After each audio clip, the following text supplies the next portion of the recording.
Kabanata 456. Nagmamadaling lumabas ng kuwebo sina Sebastian at Artemis, at nakita nila ang isang grupo ng mga tao na nakatayo sa labas. Nangunguna sa kanila ang isang lalaki at isang babae. Ang lalaki ay tila nasa 20. Siya ay makatuwirang gwapo at may kahanga-hangang kilos, bagaman ang kanyang mukha ay malamig at ang kanyang mga mata ay puno ng pagpatay na layunin. Ang babaeng nasa tabi niya ay si Clara. It's Theo, the eldest son of the Claude family. He likes my cousin and is surely here to make trouble. Keep a low profile, bulong ni Artemis. Ganyan ka ba katanga? Tumingin si Theo kay Sebastian, punong-puno ng intensyong pagpatay ang mga mata. Hindi ako tanga, paliwanag ni Sebastian. How dare you talk back? Napaungol si Theo sa galit. Tulad ni Clara, tinitingnan niya si Sebastian bilang isang hamak na kasambahay na dapat lamang tumingin sa kanya bilang paggalang. Ang pagsuwi ni Sebastian ay parang isang hindi mapapatawad na pagkakasala. Ang tanga mo. How dare you talk back to Mr. Theo? Lumuhod ka. Humakbang si Abe at galit na sumigaw. Kumunot ang noo ni Sebastian na parang naguguluhan. Hindi siya naghahangad ng gulo, ngunit tila sinusundan siya ng problema. Bingi ka ba? Dahil nahiya si Abe sa hindi pagpansin ni Sebastian, inabot siya ni Abe para sampilan siya. Mabilis siyang kumilos, umaasang wala ng oras para makapag-react si Sebastian. Gayunpaman, pinahahalagahan niya ang kanyang sarili. Isang malakas na sampal ang umalangaw-ngaw, gaya ng inaasahan ng lahat, ngunit si Abe ang nataman. Siya ay isang mandirigma lamang, hindi kahit isang grandmaster. Ang kanyang tinatawag na bilis ay kasing bagal ng isang kuhol kay Sebastian, na madaling sumampal sa kanya pabalik. Natigilan ang lahat. Palagi nilang iniisip si Sebastian bilang isang simple at tapat na tao na hindi gumanti, kahit na anong provokasyon. Ang kabaligtaran ng paghampas niya kay Abe ay nabigla silang lahat. How fucking dare you hit me? Napahawak si Abe sa namamaganyang mukha na hindi makapaniwala. Bago pa man siya makatapos magsalita ay sinampal na naman siya ni Sebastian, this time mas malakas. Halos mangitim si Abe nang ilabas niya ang dalawang dagwang ngipin. Ikaw ang humihingi nito. Si Theo ay sumabog sa galit, at si Clara ay parehong galit na galit. Nag-aapoy na rin sa galit ang mga taong dinala nila, handang umatake ng maramihan. Si Sebastian, gayunpaman, ay nanatiling walang takot. Ako na ngayon ang magiging manugang ng pamilya Strauss. How dare a collateral disciple insult me? Hindi lang kita masasaktan, kundi kaya kitang patayin, at walang maglalakas loob na magsabi ng kahit ano. Galit na galit si Abe, ngunit may bakas ng takot sa kanyang mga mata. Tama naman kasi si Sebastian. Ang mga nakatagong pamilya at sekta na ito ay sumunod pa rin sa mga sinaunang konsepto ng hierarchy. Ang pagkakasala sa nakatataas ay isang matinding bawal. Bagaman si Abe ay isang disipulo mismo, siya ay isa lamang collateral na inapo, na malayong nauugnay sa kasalukuyang ulo ng pamilya. Kabanata 457. Si Sebastian ang magiging manugang ng ulo ng pamilya, na ginagawang malinaw ang pagkakaiba sa katayuan. Si Clara, gayunpaman, ay galit na galit. Kaawa-awa ka, paano ka naging mayabang pagkatapos lamang ng ilang araw? Ipapaalam ko sa iyo, ikaw ay walang iba kundi isang madungis na palaka, samantalang ako ay isang marangal na ginang. Hinding-hindi mo maaaring hangarin ang isang tulad ko, kaya sumuko ka na. Pinulupot ni Theo ang braso sa balikat ni Clara at sinabing, pakinggan mo yan, maruming palaka. Babae ko si Clara. Inutusan kitang umalis ka agad sa Phoenix Island, kung hindi, tatapusin ko ang miserable mong buhay. Kumunot ang noo ni Sebastian. Hindi siya komportable sa mga salita ni Theo, at nakaramdam siya ng pananabik na sampilan siya. Pero pinigilan niya ang sarili dahil teritoryo nila ito. Higit sa lahat, ayaw niyang magdulot ng gulo para kay Artemis. Iniligtas niya siya, dinala dito, at inalagaan siya. Malaki ang utang na loob niya sa kanya. Kung gumawa siya ng gulo, ay dawit nito si Artemis, na hindi niya gusto. Hindi na nakatiis si Artemis. Mr. Theo, you're going too far. This marriage was arranged by my uncle and has nothing to do with Seamus. Kung may problema ka dito, sagutin mo ang tito ko. Ang pang-aapi ng taong may amnesia ay nasa ilalim mo. Galit na galit si Clara. Artemis, umiwas ka dito. At bakit mo siya pinagtatanggol? Baka may gusto ka sa kanya. Stop talking nonsense, Clara. There's nothing like that, mabilis na tanggi ni Artemis, ngunit isang pamumula ang gumapang sa kanyang mukha. Ngumisi si Clara. Iba ang sinasabi ng reaksyon mo. You're an unmarried girl, and you're alone with him in a cave. What could you possibly doing? May bastos siguro. Clara, itigil mo na ang pagbubuga ng kalokohan. Galit na galit si Artemis. Parehong nagalit si Sebastian, at sinabi niya, Ms. Clara, walang nangyaring hindi tama sa pagitan namin ni Ms. Artemis. Hindi ka dapat gumawa ng mga ganyang akusasyon. Bagay talaga kayong dalawa, panunuyan ni Clara. Artemis, dahil gusto mo ang maruming palaka na ito, bakit hindi mo siya pakasalan? Clara, you're going too far. You can't just say whatever you want. Seamus and I are innocent. Tsaka gustuhin mo man o hindi, fiancé mo na si Seamus, at malapit ka ng ikasal. Iniinsulto mo siya. Sinisiraan mo rin ang sarili mo. Galit na sagot ni Artemis. Shut up. It's not your place to lecture me. Galit na sigaw ni Clara sabay taas ng kamay para sampelan si Artemis. Hindi man lang lumaban o umiwas si Artemis bagkos ay pumikit na lamang siya, naghahanda para sa sampal. Gayunpaman, hindi dumating ang inaasahang sampal. How dare you touch me, you filthy toad. Bitawan mo nga ako. Napasigaw si Clara, hinayla ang kamay mula sa pagkakahawak ni Sebastian at naiinis na pinunasan ang palso sa damit nito. Nakakadiri. Nagalit si Theo, at mabilis siyang sumigaw, How dare you touch my woman, you must have a death wish. Bugbugin mo siya. Bugbugin mo siya hanggang mamatay. Ako ng buong responsibilidad. Malamig na utos ni Theo. Agad namang kinasuhan ng mga lalaking kasama sina Theo at Clara na matagal nang ayaw kay Sebastian.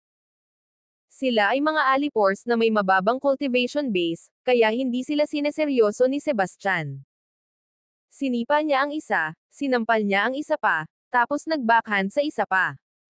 Pagkatapos, mabilis niyang sinipa ang natitirang dalawa. Ang lahat ng ito ay nangyari sa isang iglap.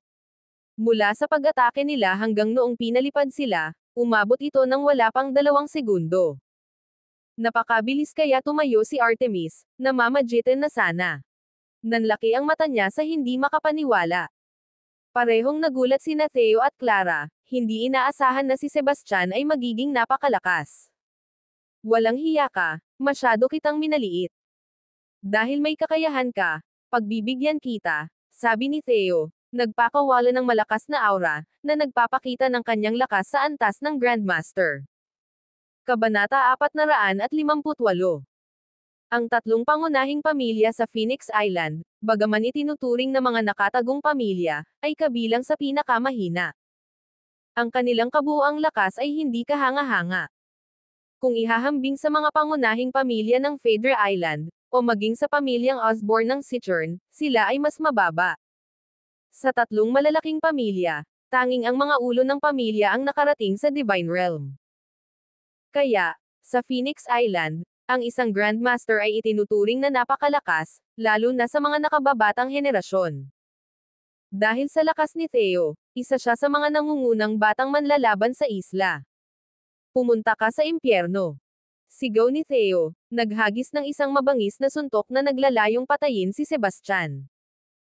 Kumunot ang noo ni Sebastian, handang kontrahin, ngunit mabilis na gumalaw si Artemis sa harapan niya, sinalubong ang suntok ni Theo sa kanya. Sa isang mapurol na kalabog, isang nakakatakot na enerhiya ang sumabog sa pagitan ng kanilang mga kamao. Pareho silang napailing at napilitang umatras. Ang sagupaan ay pantay-pantay, na walang nakakuha sa itaas na kamay. Parehong gulat at galit si Theo. Artemis, talagang tatayo ka sa akin para sa maruming palaka na ito. Ako ang nagligtas sa buhay ni Seamus.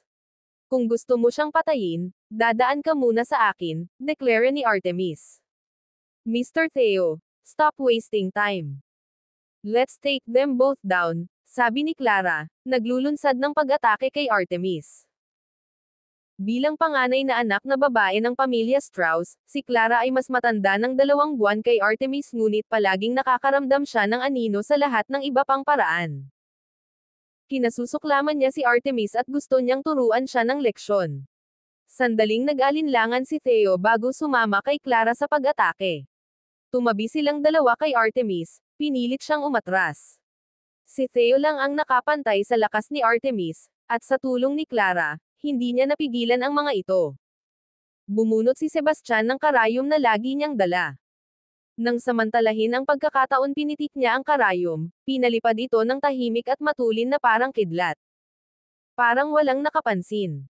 Sa gitna ng kanyang pag-atake, biglang nakaramdam si Theo ng pamamanhid sa kanyang kaliwang binti, nadadapa at muntik ng madapa. Sinamantala ni Artemis ang pagkakataong ito at sinipa siya, pinalipad siya. Mr. Theo, ayos ka lang ba? Nagulat si Clara at nagmamadaling tinulungang makatayo si Theo, ngunit nawalan ng lakas ang kanyang kaliwang binti. Ang binti ko. Ungol niya, nakita ang kalahating nakabaon na karayom. Mabilis niya itong hinugot. Sino ang gumawa nito? Sino ang umambes sa akin? Malakas na hiling ni Theo. Kabanata 459. Kaunti lang ang tao sa paligid, at tahimik. Mabilis na napagtanto ni Theo na ang umaatake ay isang mataas na antas na eksperto, na nagudyok sa kanya na isaalang-alang ang pag-atres. Maghintay ka lang, maruming palaka. Hindi kita bibitawan ng ganoon kadali, malumanay na banta ni Theo bago umalis kasama si Clara. Mabilis ding lumabas ang kanilang mga tagasunod. Dang! Malapit na yan. Isang mahabang hininga ang pinakawalan ni Artemis, nanginginig pa rin. Tapos may naalala siya.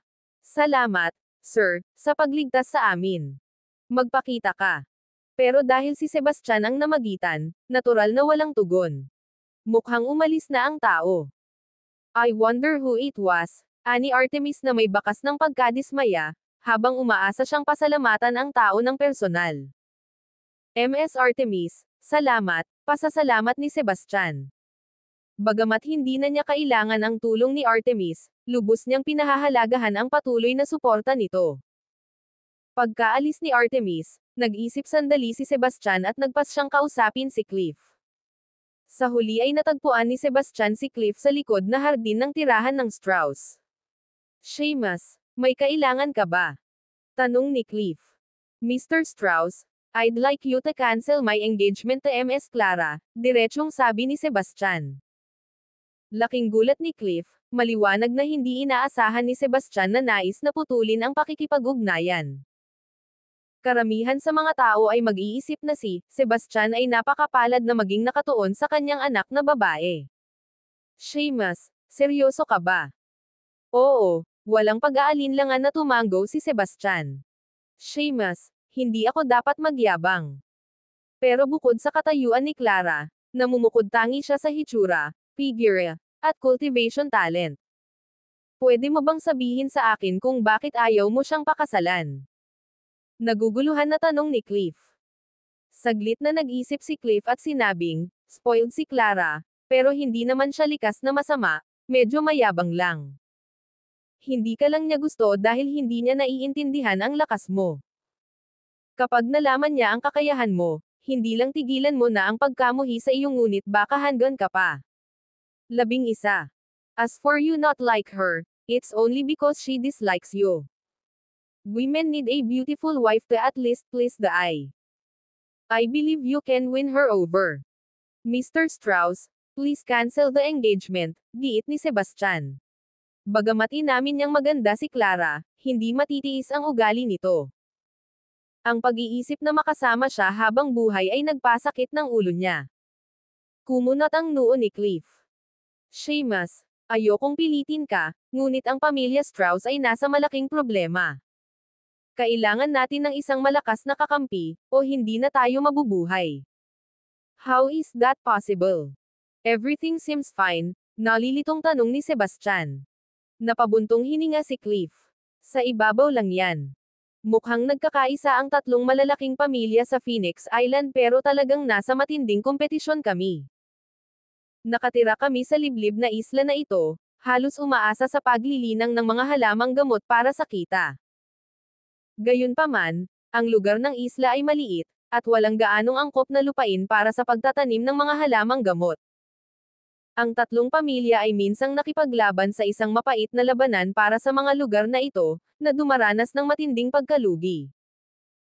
Paglaon ay sumang-ayon sila na ayusin ang usapin sa pamamagitan ng taunang martial contest sa mga nakababatang henerasyon upang matukoy ang pagmamay-ari ng mga sakahan ng halamang gamot.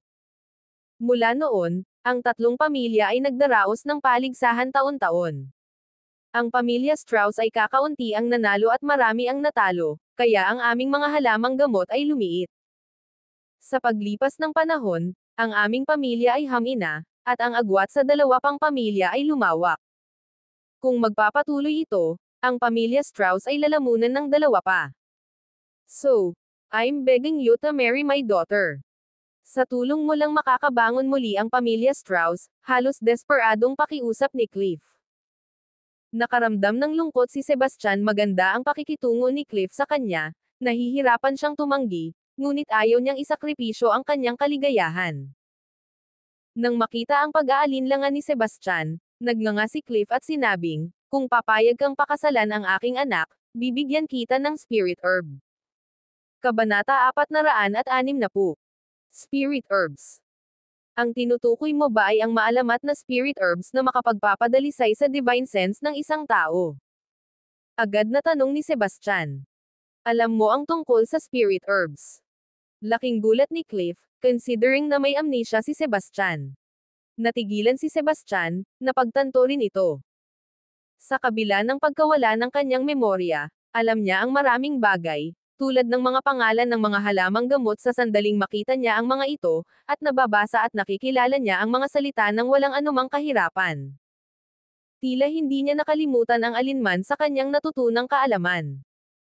Hindi ko alam kung bakit, pero noong binanggit mo ang spirit herbs, naisip ko kaagad na sabihin ang mga salitang iyon, sabi ni Sebastian. Mukhang nawala mo ang iyong mga personal na alaala ngunit pinanatili ang iyong natutunang kaalaman, sabi ni Cliff. Pagbalik sa negosyo, ang mga spirit herbs na binanggit ko ay talagang mga maalamat na makapagpapadalisay sa banal na kahulugan. I can't believe such things actually exist. It's incredible, Sebastian remarked. Noong natuklasan ko ang mga ito, mas nagulat ako kaysa sa iyo.